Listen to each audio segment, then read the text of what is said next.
کیونکہ میں نے یہ بھی ریئلائز کیا کہ ہماری منسٹریز کے اندر پورے مافیاز اب بن گئے، اور وہ اینٹی ڈیولپمنٹ.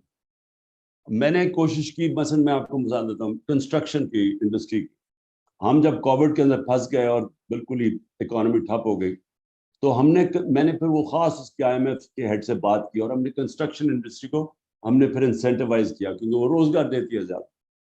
آپ یقین کریں کہ مجھے ہر ہفتے میٹنگ کرنی پڑتی تھی، ہر ہفتے فیصلہ ہوتا تھا کہ جی آپ کی اب یہ رکاوٹیں آ رہی ہیں. وہ کنسٹرکشن انڈسٹری کے بھی لوگ آئے ہوئے تھے، وہ کہتے تھے یہ پرابلمز آ رہے ہیں، وہ ہم ریموو کرتے تھے، فیصلہ ہو جاتا تھا. 2 ہفتے کے بعد پھر میٹنگ ہوتی، پتہ چلتا تھا انہوں نے پھر سے کوئی اور چیز ایڈ کر دی، ایک سینٹنس لگا دیا، وہ رکاوٹ آ گئی.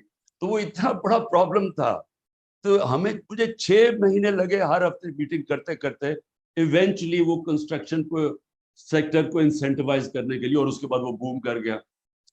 جو سب